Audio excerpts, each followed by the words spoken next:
আবার আপনি মাওলা আলীকে মোহাব্বত করতে গিয়ে শেখ আইন সিদ্দিক ফারুককে গালিগালাজ করতে পারেন না। খেয়াল রাখবেন, এগুলো ওই সাহাবী যেগুলোকে আমার নবী নিজের হাতে তৈরি করেছেন। সাহাবী এমনি এমনি হয় নাই। রাসূলে পাক কাদা মাটি থেকে যেভাবে একটা পুতুল তৈরি করতেন, একজন মানুষের কারিগরের কষ্ট হয়, সিদ্দিক ফারুক উসমান আলী ইনাদেরকে তৈরি করতে আমার নবী ওভাবে কষ্ট করে বিশ্ববাসীর কাছে মডেল বানিয়ে দিয়েছেন। আমার ভাইয়েরা, বিশ্ববাসী দেখেছে মুহাম্মদ সাল্লাল্লাহু আলাইহি ওয়াসাল্লাম নয়, তার সাহাবীদের আদর্শের কাছে বিশ্ব নেতাদের আদর্শ ফেল হয়ে গেছে। এবার নবীর আদর্শ তো অনেক পড়ে। সুবহানাল্লাহ। সংযুক্ত আয়াত চোখেন তেলাওয়াত করে বরকত হাসিল করি। সবাই পড়ি বিসমিল্লাহির রহমানির রহিম। ওয়া'দাল্লাহু আল্লাযীনা আমানু ওয়া আমিলুস সালিহাত মিনহুম মাগফিরাত ওয়া আজরান আযীমা। 48 নম্বর সূরা, সূরা আল ফাতহের 29 নম্বর আয়াত আমরা তেলাওয়াত করলাম। আলহামদুলিল্লাহ পড়ি। আল্লাহ বলছেন ওয়া'দাল্লাহুল্লাযীনা আমানু, যারা ঈমান এনেছে, ওয়া আমিলুস সালিহাত, সৎ কর্ম করেছে, তাদের মধ্যে মিনহুম, তাদের মধ্যে মাগফিরাত, আল্লাহ ওয়াদা দিয়েছেন আল্লাহ তাদেরকে ক্ষমা করবেন, ওয়া আজরান আযীমা, এবং উত্তম মহান প্রতিদানের ওয়াদা করেছেন। সুবহানাল্লাহ। এটা হচ্ছে আয়াতের স্বাভাবিক অনুবাদ। ঈমান এনেছে, আমলে সালেহ করেছে, ভালো কাজ করেছে, তাদেরকে উত্তম প্রতিদানের ওয়াদা করেছেন আল্লাহ। আমি আপনি জানি নবী কায়নাত জমিনে থাকতে 10 জন সাহাবীকে, যাদেরকে আশারায়ে মুবাশশারা বলা হয়, সুসংবাদ প্রাপ্ত 10 জন সাহাবীকে নবীজি জান্নাতি বলেছেন। আমি যেই কথাটা বলতে চাচ্ছি, ওয়াদা করেছেন, এই ওয়াদা আল্লাহ এবং আল্লাহর নবী তাদের বেলায় করেছেন যারা ঈমান এনেছে, আমলে সালেহ করেছে। এই দুই ক্যাটাগরিকে মিলালে যেই প্যারাগ্রাফ তৈরি হয়, ওই প্যারাগ্রাফের ইন্ট্রোডিউসটা শুরু হয়েছে আল্লাহর নবীর সাহাবায়ে কেরামকে দিয়ে। জোরে বলুন সুবহানাল্লাহ। সেজন্য আমাদের আজকের আলোচনার মূল টপিকস হবে সাহাবাগণের মর্যাদা। সাহাবাগণের মর্যাদা। সাহাবা কারা? সাহাবা হচ্ছেন তারা যারা ঈমানের চোখে নবীকে দেখেছে। সুবহানাল্লাহ। নবীকে আবু জাহেল আবু লাহাব দেখেছে, উতবা সাইবাও দেখেছে, কিন্তু নবীকে দেখা মানে কি নয়? ঈমান নয়। ঈমানের চোখ দিয়ে নবীকে দেখতে হবে। যারা ঈমানের চোখ দিয়ে দেখেছেন তাদেরকে সাহাবী বলা হয়। সুবহানাল্লাহ। মুসনাদে আহমদ হাদিস নাম্বার 22139, হাদিসে আবি উমামাতা আল বাহিলি আন নবী সাল্লাল্লাহু আলাইহি সাল্লাম, আন আবি উমামাতা রাদিয়াল্লাহু তাআলা قال قال رسول الله صلى الله عليه وسلم طوبى لمن راني وآمن بي وطوبى لمن آمن بي ولم يرني 7 মিরারা। আল্লাহর নবী নবুয়তের জবানে পাক দিয়ে ঘোষণা দিলেন, সুসংবাদ তাদের জন্য যারা আমাকে দেখেছে, ঈমান এনেছে। সুসংবাদ তাদের জন্য যারা ঈমান এনেছে কিন্তু আমাকে দেখেনি। এটা আমার নবী 7 মিরারা, 7 বার উল্লেখ করেছেন। জোরে বলুন না সুবহানাল্লাহ। রাসূল পাক প্রথম কোটেশনে যেটা বলছেন, তাদের জন্য বাশারত, সুসংবাদ, যারা ঈমান এনেছে, আমাকে দেখেছে, ঈমান এনেছে। তো নবীকে দেখে ঈমান এনেছে কারা? সাহাবায়ে কেরাম। যদি এটা আমাদের আজকের আলোচনার টপিকস নয়, এরপরে হাদিস এসেছে আমরা বলছি।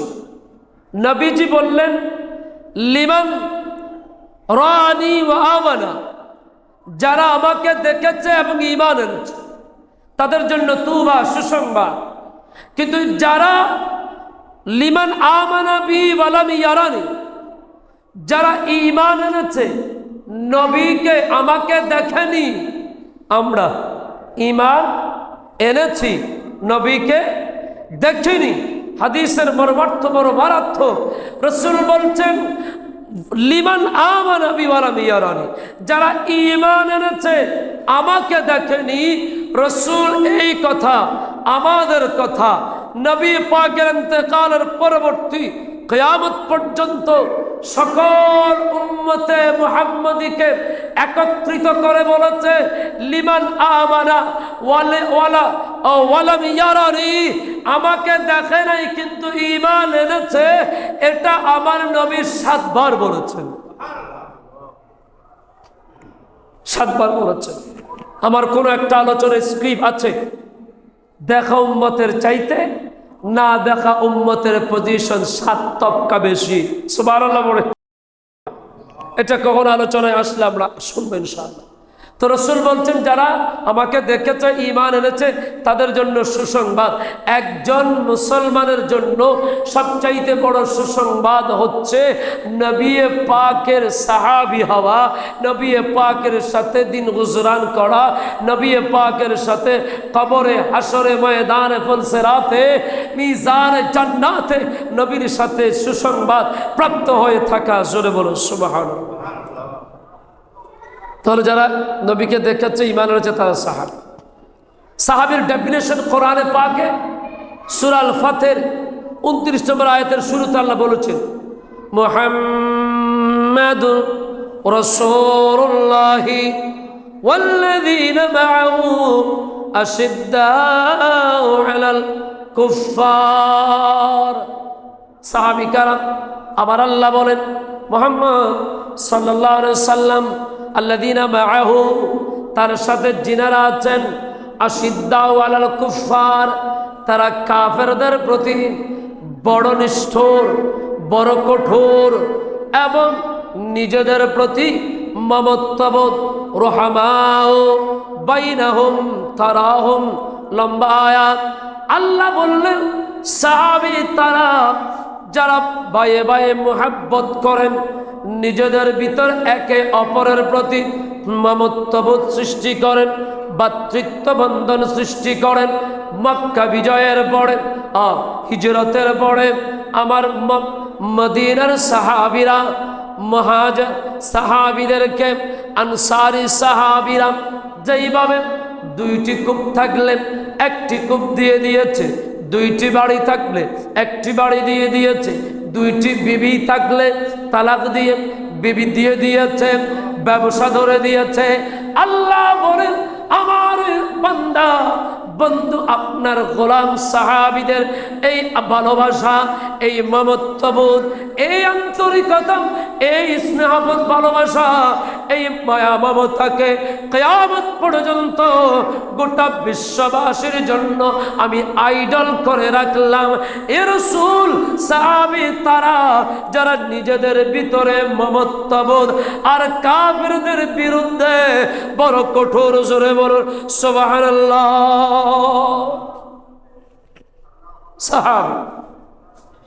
সাহাবী তারা যারা একে অপরকে ভালোবাসে, একে অপরকে ভালোবাসার ব্যাপারে রাসূল করিম সাল্লাল্লাহু আলাইহি ওয়াসাল্লাম একটা হাদিস এলান করে দিয়েছেন। হাদিসে আমাদের বড় সুন্দর করে সুনান আবি দাউদের মধ্যে আব্বালু কিতাবিল আদাবে বাবু ফিন নসিহাতে ওয়াল হিয়াততে হাদিস নাম্বার 4918 আন আবি হুরায়রা রাদিয়াল্লাহু তাআলা আন রাসূলুল্লাহ সাল্লাল্লাহু আলাইহি ওয়াসাল্লাম قال المؤمن মিরাতুল মুমিন ওয়াল মুমিনু আখুল মুমিন। সুবহানাল্লাহ পড়ো। সাহাবায়ে কেরামদের থেকে আমরা যে ভালোবাসা শিখেছি, আমার নবী বলেন এক মুমিন আরেক মুমিনের আয়না। সুবহানাল্লাহ পড়েন। কি মানে? আপনি যখন আয়নার সামনে দাঁড়াবেন, মুখে কোনো স্পট আছে, আপনার কাপড়টা একটু ডার্ক হয়ে গেছে, আপনি আয়নার সামনে দেখতে পাবেন। আমার নবী বলেন উম্মত তোমরা এক মুসলমান আরেক মুসলমানের আয়না। একজনের ভুল আরেকজনে ধরিয়ে দিবে। বুজুর্গানে কেরামরা বলেন, সুফিয়াই কেরামরা বলেন, যেই বন্ধু তোমার ভুল ধরিয়ে দিবে ওটা হচ্ছে তোমার প্রকৃত বন্ধু। আর যেই বন্ধু তোমাকে ভুল করতে দিতেই থাকবে, দেখেও না দেখার বান করবে, সে মূলত তোমার দুষ্ট নয়, সে মূলত তোমার ধ্বংস চায়। এজন্য আমাদের কোনো ভুল যদি অন্য কোনো মুসলমান ভাই ধরিয়ে দেয়, আমরা মনে করব সে আমাদের বন্ধু।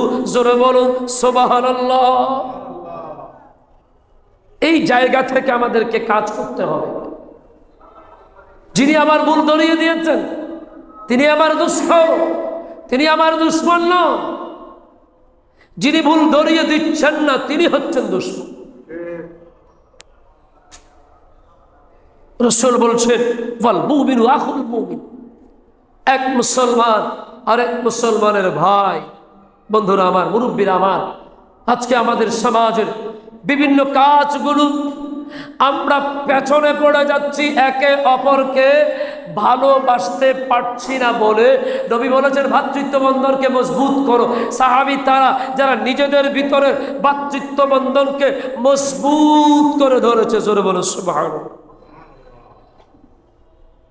বিশ্ব মুসলমান গোটা মানচিত্রের সূর্যোদয়ের দেশ থেকে সূর্যাস্তের দেশ পর্যন্ত গোটা হোল ওয়ার্ল্ডের এক প্রান্তে যদি কোনো মুসলিম কষ্ট পায়, আপনি যদি সেই মুসলিমের কষ্টে কষ্ট না পান, রাসূল বলছেন তুমি আমার দলভুক্ত নয়। নবীজি হাদিস আয়নান করেছেন বুখারী শরীফে কিতাবুল আদাবে বাবু রাহমাতিন নাস ওয়াল বাহাইমে, হাদিস নাম্বার 6011 নম্বর হাদিস। আন আমির রাদিয়াল্লাহু তাআলা قال سمعته يقول سمعت النعمان بن بشير يقول قال رسول الله صلى الله عليه وسلم ترى المؤمنين في تراحمهم وتوادهم وتعاطفهم كمثل الجسد إذا اشتكى عضوا تداعى له سائر جسده بالسهر والحمى। আল্লাহর নবী বলেন, গোটা পৃথিবীর মুসলমান, গোটা পৃথিবীর মুমিন এক দেহের মতো। আপনার সমাজ, আপনার জ্ঞান, আপনার বোধ শক্তি, ফিলিংস পাওয়ারটা মগজের মধ্যে থাকে, দিমাগের মধ্যে থাকে, সফটওয়্যার ওটা মাথার ভিতরে থাকে।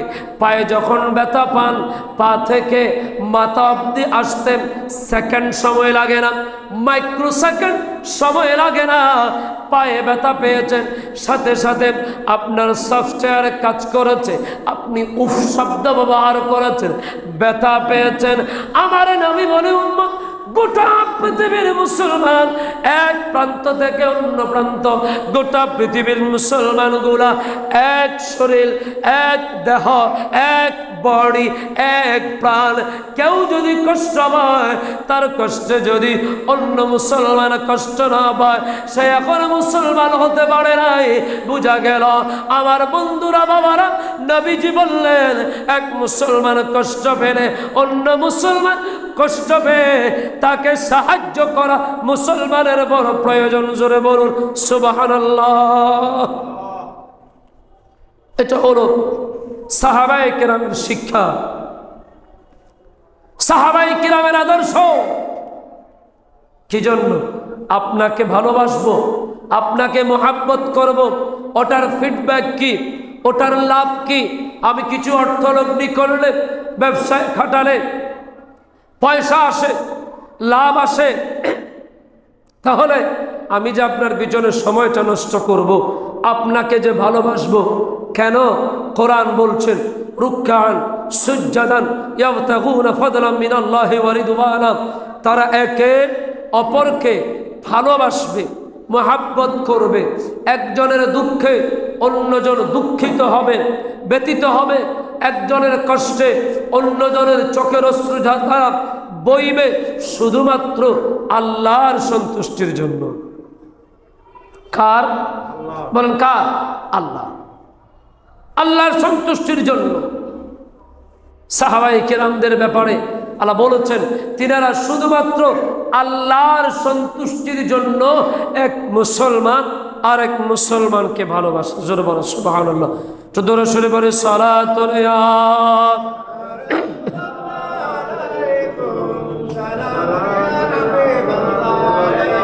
তাহলে এখান থেকে আমরা কি বুঝলাম? সাহাবায়ে কিরামদের আদর্শে আমাদেরকে আদর্শিত হতে হবে। একজনের কষ্টে আরেকজন কষ্ট পেতে হবে। আমরা করি এখন উল্টো। একজন যখন কষ্ট পায় তখন আমরা দেখিয়ে দেই, আমার অনেকদিন আগে কষ্ট দিছিলি, এখন খোদার গজব ফুটছে। আমাদের মুরব্বীরা এই কথায় একটা কমেন্টস করে, কি বলে? ধর্ম দেখাইও না কাউকে, অর্থাৎ কাউকে ধর্মের দোহাই দিয়ে ক্রেডিট নেওয়ার চেষ্টা করিও না। মুরব্বীদের কাছে এই জ্ঞানটা আছে, এই শিক্ষাটা আছে, অর্থাৎ আপনাকে বুঝাতে চাচ্ছে তুমি অভিশাপ দিয়েছো এজন্য অমুকে একটু ব্যথিত হয়েছে, কষ্ট পেয়েছে, এমন চিন্তাও মাথায় এনো না। বরঞ্চ তোমার ভাই কষ্ট পেয়েছে, তার পাশে গিয়ে দাঁড়াও, কারণ একই কষ্টে যে তুমি পড়বা না তার কোনো গ্যারান্টি নেই। এমন যদি আপনি করতে পারেন, আপনার চেহারার মধ্যে লাবণ্যতা আসবে, চেহারার মধ্যে নূর পয়দা হবে। কোরআন বলছে যারা এই আল্লাহর রাজামন্দির জন্য মানুষকে ভালোবাসে, সীমাহুম ফি উজুহিহিম মিন আথারিস সুজুদ, তাদের চেহারার মধ্যে আল্লাহর কুদরতি কদমে সিজদা দেওয়ার কারণে, বান্দাকে ভালোবাসার কারণে, মানুষকে ভালোবাসার কারণে চেহারার মধ্যে নূর পয়দা হচ্ছে।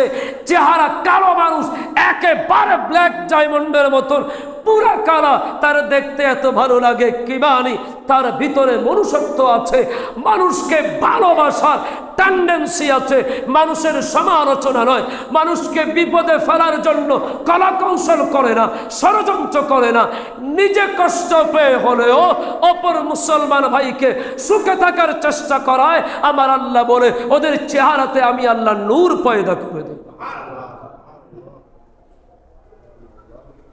নূর পয়দা করতে।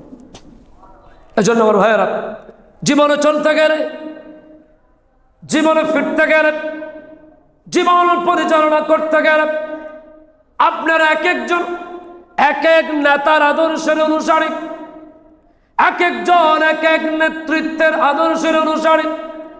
আমার নবী বলেন উম্মত যতক্ষণ পর্যন্ত আমার সাহাবায়ে কিরামের আদর্শটা তোমাদের উপর থাকবে, আমি নবী বলে গেলাম এই আদর্শের মাইল ফলকটা, আদর্শের ধারাবাহিকতা তোমাদের জন্য নিরাপত্তা বয়ে আনবে। জোরে বলো সুবহানাল্লাহ।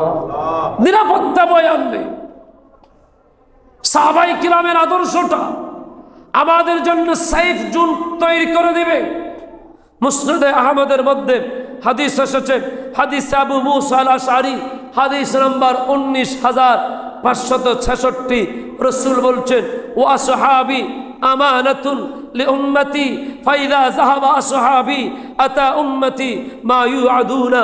রাসূল বললেন আমার সাহাবারা উম্মতের জন্য নিরাপত্তা স্বরূপ। জোরে বলো সুবহানাল্লাহ। সাহাবারা যতক্ষণ পর্যন্ত আমার আপনার জীবনের প্রতিটি পুঙ্খানুপুঙ্খানু কাজে কর্মে কথায় বার্তায় লেনদেনে আচার আচরণে ব্যবসা বাণিজ্যে চাকরি নকরিতে সাহাবায়ে কিরামদের আদর্শটা আমাদের মধ্যে যতক্ষণ থাকবে, রাসূল বলে তুমি আমানতে থাকবে।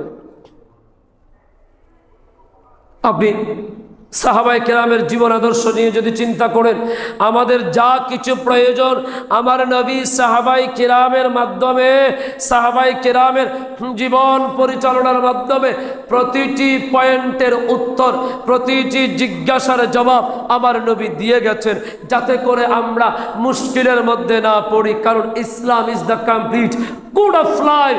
আল্লাহ বলেছেন ইন্নাদ-দীন ইনদাল্লাহিল ইসলাম, আল ইসলাম হাক্কুন, ইসলাম পরিপূর্ণ একটি জীবন ব্যবস্থা। এই জীবন ব্যবস্থার অনুসারীরা অন্য কোনো ধর্মে যাতে যাওয়া না লাগে, আমার নবী পরিপূর্ণ পরিবেশ তৈরি করে দিয়েছেন। জোরে বলো সুবহানাল্লাহ। বলতে চাচ্ছিলাম এই সাহাবায়ে কেরামরা আমাদেরকে এত সুন্দর একটি আদর্শ দিয়েছেন, যে সাহাবায়ে কেরামরা নিজেকে মুস্তাফার প্রেমে বিলীন করে দিয়েছেন, বলুন তো ওই সাহাবীদেরকে যদি কেউ কষ্ট দেয়, এই কষ্ট আমার নবী কষ্ট দেওয়া হবে। কথা বলেন ঠিক কিনা? সাহাবায়ে কেরামের ব্যাপারে তিরমিজিতে হাদিস এসেছে, আবু আবুল মানাকাবে আন রাসূলুল্লাহ সাল্লাল্লাহু আলাইহি ওয়াসাল্লাম বাব ফি মান সাব্বা আসহাবান নবী সাল্লাল্লাহু আলাইহি ওয়াসাল্লাম, হাদিস নাম্বার 3862। রাসূল বলছেন, ওয়ামান আযাহুম ফাকাদ আযানি ওয়ামান আযানি ফাকাদ আযাল্লাহ ওয়ামান আযাল্লাহ ফায়ুশাকু আন ইয়াখুযাহু। আল্লাহ বলেন, আল্লাহর নবী বলেন, উম্মত শোনো শোনো, যে ব্যক্তি আমার সাহাবীদেরকে গালি দিবে, আমার সাহাবীদেরকে মন্দ কথা বলবেন, কেউ মাওলা আলীকে বেশি ভালোবাসতে গিয়ে সিদ্দিক, ফারুক আজম, শেখাইনকে গালি দেয়, কেউ আবার আবু বকর, ফারুক আজমকে মহাব্বত করতে গিয়ে মাওলা আলীরে মাওলা মানে না, মাওলা আলীর ব্যাপারে আলোচনা করলে অশিয়া বলে তকমা লাগিয়ে দেয়। আমার নবী বলেন, খবরদার, অতিরঞ্জিত কোনো কিছুই করা যাবে না। আমি যে সেটআপ তৈরি করে দিয়েছি, সিদ্দিক মুসল্লায় এসেছে আউয়ালুন নাস Badal Ambia, second position Faruk, third position Usman, fourth position Maula Ali. মাওলা আলী সিরিয়ালে 4 হলেও মাওলা আলীর মর্যাদা সবার চাইতে বেশি। সুবহানাল্লাহ বলেন না? মাওলা আলীর মর্যাদা নিয়ে আলোচনা করতে গেলে জীবন শেষ হয়ে যাবে, শেষ হবে না, সময় অনেক লাগবে। এটাই বলতে চাচ্ছিলাম। রাসূল পাক বলছেন, মান সাব্বা, যে ব্যক্তি আমার সাহাবাই কিরামকে গালি দেয়, বকা দেয়, সে ব্যক্তি আমি নবীকে বকা দেয়, গালি দেয়, কষ্ট দেয়। যে ব্যক্তি আমাকে কষ্ট দেয়, সে আল্লাহকে কষ্ট দেয়, আর যে আল্লাহকে কষ্ট দেয়, অচিরেই আল্লাহ তাকে পাকড়াও করবে। কিবা তার তাকদীর, তার মুকদ্দর হলো জাহান্নাম। জোরে বলেন নাউযুবিল্লাহ। এই জায়গাতে খুব ব্যালেন্স করতে হবে। মাওলা আলীকে, মাওলা আলীর স্মরণ করলে আপনি তাকে শিয়া বলতে পারবেন না। শিয়া হওয়ার কতগুলো সিন্ডাম আছে, শিয়াদের কতগুলো কাজ আছে, এগুলো যদি আপনি না আপনি শিয়া বলতে পারেন না। আবার আপনি মাওলা আলীকে মোহাব্বত করতে গিয়ে শেখাইন, সিদ্দিক, ফারুককে গালিগালাজ করতে পারেন না। খেয়াল রাখবেন, এগুলো ওই সাহাবী যেগুলোকে আমার নবী নিজের হাতে তৈরি করেছে। সাহাবী এমনি এমনি হয় নাই। রাসূল পাক কাদা মাটি থেকে যেভাবে একটা পুতুল তৈরি করতেন, একজন মানুষের কারিগরের কষ্ট হয়, সিদ্দিক, ফারুক, উসমান, আলী, ইনাদেরকে তৈরি করতে আমার নবী ওভাবে কষ্ট করে বিশ্ববাসীর কাছে মডেল বানিয়ে দিয়েছেন। আমার ভাইয়েরা, বিশ্ববাসী দেখেছে মুহাম্মদ সাল্লাল্লাহু আলাইহি ওয়াসাল্লাম নয়, তার সাহাবীদের আদর্শের কাছে বিশ্ব নেতাদের আদর্শ ফেল হয়ে গেছে। এবার নবীর আদর্শ তো অনেক উপরে। সুবহানাল্লাহ। এজন্য কোন সাহাবায়ে কেরামকে গালি দেওয়া যাবে? কে বড় কে ছোট ওই শিলপাল্লা আমাদের কাছে নাই, আমাদের কাছে আমরা গোলাম। সাহাবী আমাদের জন্য নুজুম, তারকা। আমরা মুস্তাফার গোলাম, সাহাবায়ে কেরামের গোলাম। সাহাবায়ে কেরামের দেখানো পথে আমরা জীবন পরিচালনা করব ইনশাআল্লাহ। তাবরানীতে হাদিস এসেছে, রাসূল বলছেন, মান সাব্বা সাহাবী ফাআলাইহি লানাতুল্লাহি ওয়াল মালাইকাতি ওয়ান নাস আজমাইন লা ইয়াকবালুল্লাহু মিনহু সারফান ওয়ালা আদলান। রাসূল বলছেন, যে ব্যক্তি আমার সাহাবীকে গালি দিবে, তার উপর আল্লাহর লানত। কার লানত? বলেন কার লানত? আল্লাহ, ওয়াল মালাইকা, সকল ফেরেশতাদের লানত, ওয়ান নাস আজমাইন, গোটা কুল কায়নাতের পৃথিবীর মানুষের লানত। রাসূল বলছেন, লা ইয়াকবালুল্লাহু মিনহু সারফান ওয়ালা আদলান, ফরজ বা নফল কোন ইবাদত ওই ব্যক্তির কবুল করা হবে না। জোরে বলেন নাউযুবিল্লাহ। আমার ভাইয়েরা, সাহাবী তো এমনি এমনি হয় নাই। সাহাবী এমনি হয় নাই।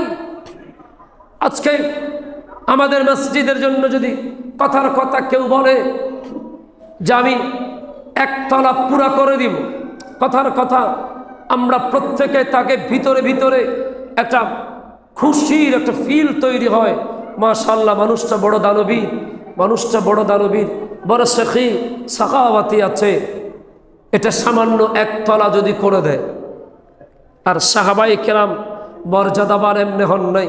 সাহাবায়ে কেরামের দানের ব্যাপারে হাদিসে পাক এসেছে বুখারী শরীফে কিতাব ফাদাইল আসহাবিন নবী সাল্লাল্লাহু আলাইহি সাল্লাম, হাদিস নাম্বার 3673, আন নবী সাঈদ আল খুদরি রাদিয়াল্লাহু তাআলা قال قال النبي صلى الله عليه وسلم لا تسبوا اصحابي فلو ان احدكم انفق مثل احد ذهبا ما بلغ مد احدهم ولا نصيفه او تابعه جرير। আল্লাহর নবী বলেন, এ পৃথিবীর মানুষ শোনো শোনো, আমার সাহাবীদেরকে গালি দিও না।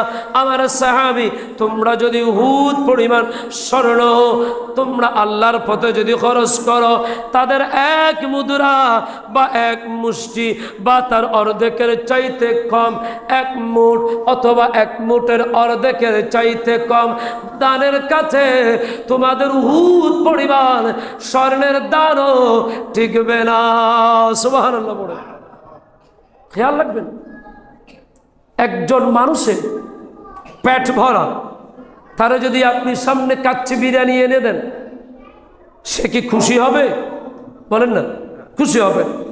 একজন মানুষ ক্ষুধার্ত, তাকে খাওয়াতে হবে, তার সামনে যদি একটা 5 টাকা দামের লেয়ার কেকও দেন, সে খুশি হবে। সাহাবায়ে কেরামের দানের সাথে সাথে কৌশল ছিল, বিচক্ষণতা ছিল, প্রজ্ঞা ছিল, দূরদর্শিতা ছিল। সাহাবায়ে কেরাম বুঝতেন কোন কাজ করলে দয়াল নবী খুশি হয়ে যাবেন, দয়াল নবী খুশি হয়ে যাবেন। সিদ্দিক আকবরের বয়স, আশা করি আপনারা আমাকে নিরাশ করবেন না। ইনশাআল্লাহ আমরা বুখারী শরীফের আয়োজন করব। এখনো কোনো আওয়াজ শুনিনি, আশা করি হয়ে যাবে। আমাদের মুতাল্লি সাহেব আছেন, এখানে আরো যারা যারা আছেন, আশা করি আমাকে নিরাশ করবেন না ইনশাআল্লাহ। সিদ্দিক আকবরের দানের ব্যাপারে একটা কথা মনে পড়ে গেল, বিলাল হাফসির ঘটনাটা আপনারা জানেন। সাইয়েদনা বিলাল হাফসি রাদিয়াল্লাহু তাআলা আনহুকে উমাইয়া ইবনে খালফ নির্যাতন করছে, নবীজির কানে আওয়াজ আসতেছে, বিলাল কষ্ট পাচ্ছে। আমার নবী বসে একটি কোণার মধ্যে বসে চোখের পানি ফেলছেন। সিদ্দিক আকবর আসলো, ইয়া রাসূলুল্লাহ, ইয়া হাবিবাল্লাহ, নবী গো, আপনাকে কিসে কষ্ট দিল বলুন, পৃথিবী জ্বালিয়ে দেব। আপনি নবীর চোখ মোবারকের এক ফোঁটা পানি আমি আবু বকর সহ্য করতে পারবো না। জোরে বলে সুবহানাল্লাহ। সিদ্দিক আকবর বলেন, ইয়া রাসূলুল্লাহ, ইয়া হাবিবাল্লাহ, নবী কে আপনাকে কষ্ট দিয়েছে? কোন কারণে আপনি কষ্ট পাচ্ছেন একটু বলবেন? ইয়া রাসূলুল্লাহ, আপনার চোখ মোবারক দিয়ে পানি পড়লে এটা আমি আবু বকরের জন্য বড় কষ্টের। আমার নবী বলেন, ও আবু বকর, আবু বকর রে, আমার পাগল বিলাল হাফসি, কারো বিলাল উমাইয়া ইবনে খালফ আমার উপর কালমা পড়ার কারণে তাকে কষ্ট দিচ্ছে। ও আবু বকর, আমার বিলালকে আমার কাছে এনে দাও। সুবহানাল্লাহ।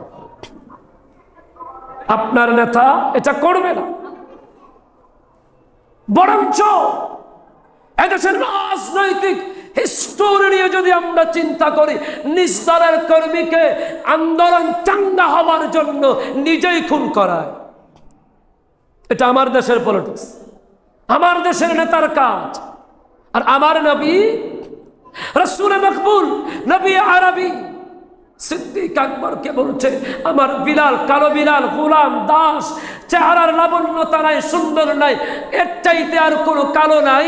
আমার বিলাল হাফসির জন্য আমার মন কাঁদে। জোরে বলুন না সুবহানাল্লাহ।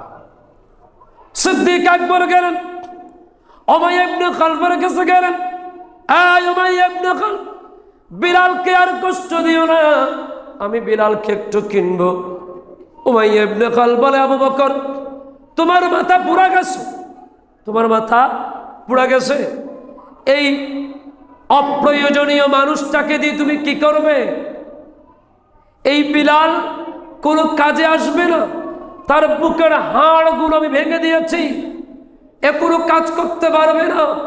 বিলাল হাবশির এমন পরিস্থিতি দেখে সিদ্দিক আকবর বলে, তুমি তাকে যা দিয়ে কিনেছো তার চাইতে 4 গুণ পয়সা বেশি দিব, তাড়াতাড়ি দিয়ে দাও। উমাইয়া ইবনে খালফের কাছে সম্পদ আছে, প্রেম নাই। সিদ্দিকের কাছে সম্পদ নাই, প্রেম আছে। সুবহানাল্লাহ। চিনে নিলেন? উমাইয়া ইবনে খালফ বলে, আবু বকর তোমারা জিজ্ঞেস করি এর দিয়ে করবা কি? বলে, আমি এই বিলালকে দিয়ে ওই নবীর মুখে হাসি ফুটাবো যেই নবী হাসলে জগৎ হেসে ওঠে, যেই নবী হাসলে জগৎ হাস্যোজ্জ্বল হয়। আমার নবী সিদ্দিক আকবর নবীর সাহাবী গোলাম বিলাল হাবশিকে নিয়ে নবীর কাছে যাওয়ার দেরি আমার নবী দাঁড়িয়ে বিলালকে কপালে চুম্বন দিয়ে বুকে জড়িয়ে নিলেন। বিলালের গায়ের মধ্যে গোটা মরুভূমির বালি রক্ত লেগে আছে, নবীজির পবিত্র জামা মোবারক ভিজে গেছে।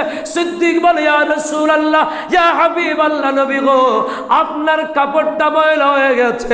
আমার রাসূল বলে, ও আবু বকর সাক্ষী থাকো, আমার গোলামদের গায়ে লাগা প্রতিটি ময়লা আমি নবীর জন্য মেশকের চাইতে বড় খুশবুদার। আপনার নেতা আপনাকে নিবে না, নেতার কাপড় ময়লা হয়ে যাবে, আপনার নেতা আপনাকে বুকে জড়িয়ে নেবে না। এটা ওই নবী। আমরা যারা আজকে অসহায় হয়ে গেছি রাজনৈতিক পরিক্রমার কারণে, খেয়াল রাখবেন পৃথিবীতে যাদের কেউ নাই তাদের জন্য সবুজ গম্বুজ আছে। আল হযরত বড় সুন্দর বলেছেন, जिनके भरे दुनिया में नहीं कोई वाली, उनको भी मेरे आका सीने से लगाते, उनको भी मेरे आका सीने से लगाते। सला दुनिया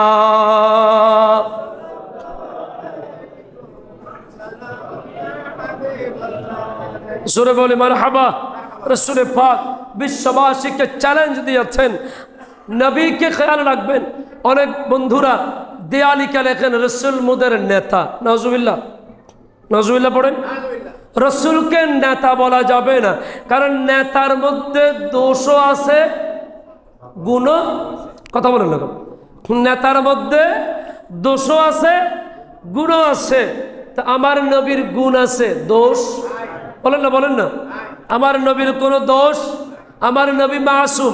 এজন্য নবীর সাথে রাসূল মুদের নেতা এই শব্দটা যায় না আমার ভাইয়েরা। তবে এতটুকু খেয়াল রাখবেন, রাসূল বিশ্ব সভার সভাপতি, বিশ্ববাসীকে আদর্শের জায়গা থেকে শিক্ষা দিয়েছে, তোমার নিচের অনুসারী যারা, তোমার ফলোয়ার যারা, আরে আমার নবী তো ওই নবী যেই নবী ঘরের কাজের ছেলে আনাস ইবনে মালিকের লুঙ্গি ধুইয়ে দিতেন। আমরা তো সামান্য কাজের মেয়েটাকে ডাইনিং টেবিলে বসে খাইতে দেই না। রাসূল পাক আনাস ইবনে মালিককে জিজ্ঞেস করা হলো, এই আনাস 10 বছর তো নবীর খেদমত করলা, কেমন নবীর খেদমত? আনাস ইবনে মালিক উল্টা প্রশ্ন করে, আরে নবীর খেদমত কেমন এটা জিজ্ঞেস না করে এটা বলো যে নবী আমার খেদমত কেমন করেছে। বলে, এটা কি আজীব প্রশ্ন? বলে, হ্যাঁ, আমার নবী রহমতে দু আলম যে হাত আঙ্গুল ইশারা দিলে চাঁদ 2 টুকরা হয়ে যায়, ডুবন্ত সূর্য উঠে যায়, যেই হাত দিয়ে মালিশ করলে ওই ছাগল, একটা ছাগল আছে যেটা দুধ দেয় না, এটার আপনাদের দেশে ভাটা ছাগল বলে, ওই ছাগল থেকে দুধ বের হয়, যেই হাত থেকে পানির নহর বের হয়, যেই হাত লাগিয়ে দিলে হযরতে জাবির ইবনে আব্দুল্লাহর মরা ছেলে জিন্দা হয়ে যায়, ওই হাত দিয়ে আমি আনসের ব্যবহৃত লুঙ্গি, আমি আনসের ব্যবহৃত কাপড় আমার দয়াল নবী রাসূলুল্লাহ ধুয়ে দিয়েছেন। জোরে বলো সুবহানাল্লাহ। কোন নেতার পিছনে যাচ্ছেন দোস্ত? কার পিছনে সময় নষ্ট করছেন? প্রতি মাইক্রো সেকেন্ডের হিসাব আপনাকে দিতে হবে। বাঁচতে পারবেন না, পা সামনে দিতে পারবেন না, আল্লাহ হিসাব দিতে হবে আল্লাহর কাছে। এজন্য আসুন জীবনটাকে সাহাবায়ে কেরামের মর্যাদার, সাহাবায়ে কেরামের ভালোবাসার, সাহাবায়ে কেরামের আদর্শের পথের মধ্যে আমরা পরিচালিত করি। সাহাবায়ে কেরাম কিভাবে খেয়েছেন ওভাবে খাবো, সাহাবায়ে কেরাম কিভাবে কাপড় পরেছেন ওভাবে পড়বো, সাহাবায়ে কেরাম কিভাবে ব্যবসা করেছেন, কিভাবে চাকরি করেছেন, কিভাবে বড়দের সম্মান করেছেন, ছোটদের মায়া করেছেন, সমাজনীতি, রাষ্ট্রনীতি, পরিবার নীতি, অর্থনীতি পরিচালনা করেছেন, আমরা এগুলো শিখব, এগুলোর মাধ্যমে জীবনকে পরিচালনা করব। করলে পরে আল্লাহর ওয়াদা, ওয়াদাল্লাহুল্লাযীনা আমানু ওয়া আমিলুস সালিহাত, যারা ঈমান এনেছে ভালো কাজ করেছে তাদের জন্য আমি আল্লাহর ওয়াদা মিনহুম মাগফিরা ক্ষমা ও আজরান আযীমা, উত্তম আদর্শ, উত্তম পুরস্কার। জোরে বলো সুবহানাল্লাহ। আল্লাহ পাক আমাদের সবাইকে সাহাবায়ে কেরামের আদর্শে জীবনটা পরিচালনা করার তৌফিক দান করুক।